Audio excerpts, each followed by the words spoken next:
ओम नमः शिवाय। नमस्कार भक्तों।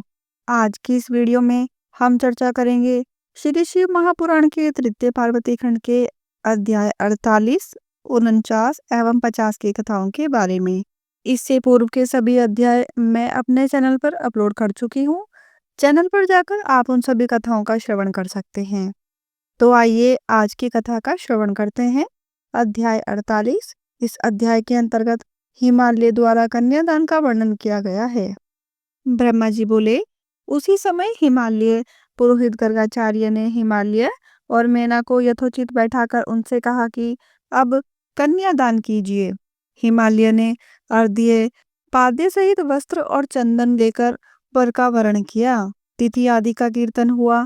फिर हिमालय ने सृष्टिकर्ता शिव जी से हंसते हुए कहा कि हे शंकर, आप अपना गोत्र, प्रवर और कुल कहिए तथा नाम, वेद और शाखा बतलाइए।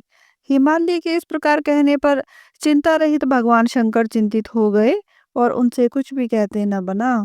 तब उन्हें निरुत्तर देकर, हे नारद, तुमने उनका हास करने के लिए अपनी वीणा बजाने प्रारंभ कर दिया। हे धीमान, तब तुमको हिमालय ने हठ पूर्वक मना किया तथा विष्णु आदि देवताओं और मुनियों ने भी निवारित किया, परंतु शिव जी की माया तुम नहीं माने। इस पर हिमालय ने तुम्हें फिर मना किया और स्पष्ट कहा कि वीणा मत बजाओ। तब तुम अपने हृदय में शिव को स्मरण कर हिमालय से बोले, हे शैलराज, भला तुम कितने मूर्ख हो जो महेश्वर से ऐसा प्रश्न करते हो। यह तो महेश्वर के लिए उपहास की बात है। महादेव जी के गोत्र और कुल को तो विष्णु और ब्रह्मा भी नहीं कह सकते, अन्यों का तो कहना ही क्या है। यह तो अरूप पर ब्रह्म प्रकृति से परे, निर्विकार, निराकार, मायाधीश, पर से भी परमात्र हैं। तब इन स्वतंत्र भक्त वत्सल का गोत्र और नाम क्या होगा, जब ये अपनी इच्छा से ही शरीर धरने वाले तथा अनेक नाम वाले हैं, जिनके समान कोई उत्तम गोत्र वाला नहीं है, तथा जो गोत्रहीन कुलहीन है, वे वही पार्वती के तप से तुम्हारे जमाता बने हैं। इसमें कोई भी संदेह नहीं है। अधिक क्या कहें, इन शिव जी की माया बड़ी दुरत्य है कि तीनों लोक जिसके अधीन हैं। हे पार्वती के पिता, यह जानकर तुमको इस वर में इस प्रकार का कुछ भी विचार नहीं करना चाहिए। तुम प्रसन्न हो कन्यादान करो। महेश का गोत्र और कुल केवल नाद ही है। नादमय शिव तथा शिवमय नाद में कोई अंतर नहीं है। इसीलिए तो मन में हर्षित हो शिव जी की प्रेरणा से ही मैंने यह वीणा बजाई थी। हे नारद, तब तुम्हारे इन वचनों को सुनकर गिरिराज हिमाद्री विस्मय रहित तथा संतुष्ट हुए। तदंतर हिमालय और मेरु आदि से साथ ही कहा कि हे गिरिराज, अब कन्यादान में विलंब ना कीजिए, क्योंकि विलंब करने से कार्य का नाश होता है। तब मित्रों का वाक्य सुनकर हिमालय ने भगवान की सविधि कन्यादान किया और कहा कि हे परमेश्वर, मैं आपको यह कन्या अर्पित करता हूँ।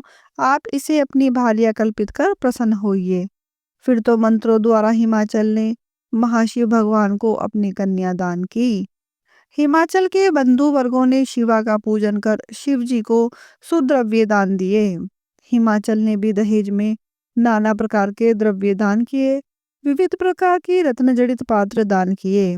1,00,000 गौएं और सजे हुए सहस्त्र घोड़े तथा द्रव्यों से विभूषित 1,00,000 दासियां, 1 करोड़ हाथी और इतने ही सोने और रत्नों से बने हुए रथ दहेज में दिए।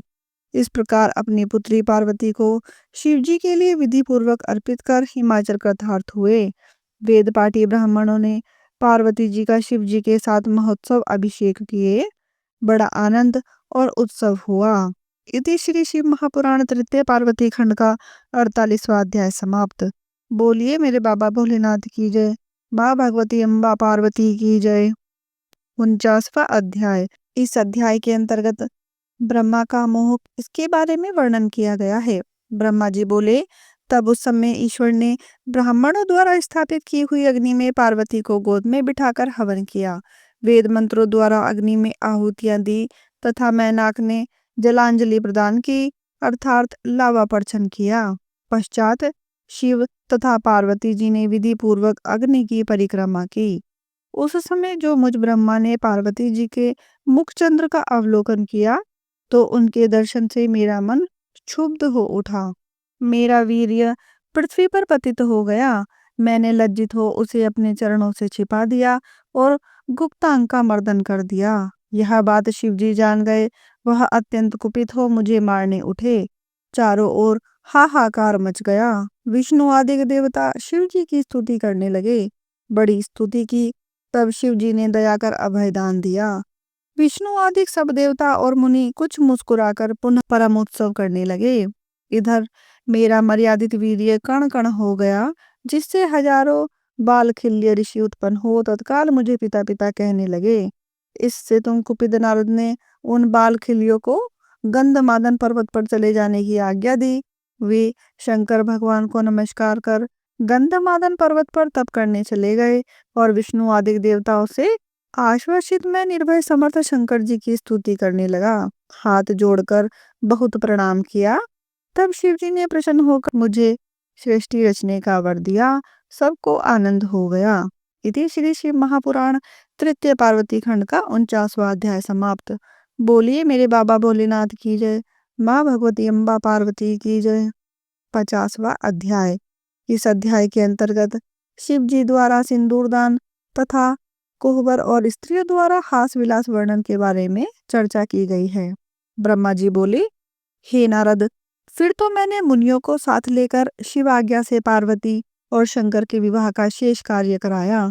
उनका अभिषेक कर ब्राह्मणों का दर्शन कराया। हृदय स्पर्शी कार्य कराया। बड़े उत्साह से स्वस्ति वाचन हुआ। ब्राह्मणों की आज्ञा से शिवजी ने पार्वती के सिर में सिंदूर लगाया। अब पार्वती जी की अद्भुत शोभा हो गई। शिवाशिव एक आसन पर बैठे।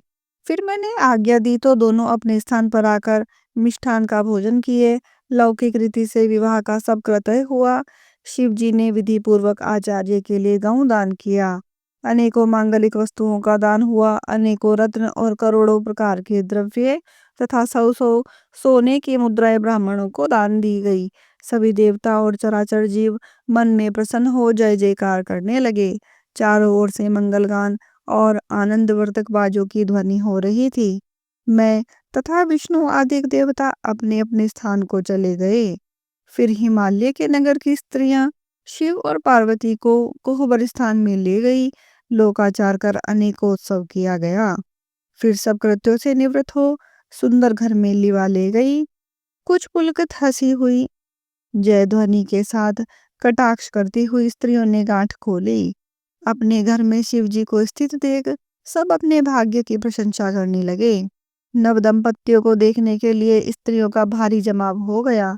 लक्ष्मी, सरस्वती, सावित्री, जानवी, अदिति, शची, लोपामुद्रा, अरुंधति, अहिल्या, तुलसी, स्वाहा, रोहिणी और वसुंधरा और संज्ञा तथा रति प्रवृत्ति देवताओं की स्त्रियां और देवताओं नागों और मुनियों की कन्याएं अगणित संख्या में आकर शिव के पास बैठ गईं तथा क्रम पूर्वक वे देवियां शिव जी से हंसी की बातें करने लगी। कोई कहती, हे महादेव, इस समय प्राण प्यारी सती तो तुम्हारे समीप ही स्थित है। इनके चंद्रमुख को देखकर अब तो विरह संकट को त्याग कीजिए। अब आप इस सती से आलिंगन कर अपना समय बिताइए। अब तुम्हारा इनसे वियोग ना होगा। लक्ष्मी देवी ने कहा कि हे देवेश, अब लज्जा को छोड़कर इस पार्वती को गोद में बिठाइए, जिसके लिए आपका दम घुटा जा रहा था। अब इसके प्रति क्या लज्जा है? सावित्री ने कहा, हे शंभो, अब पार्वती को भोजन करा के आप भी भोजन कीजिए। इसमें कुछ भी दुख न मानिएगा।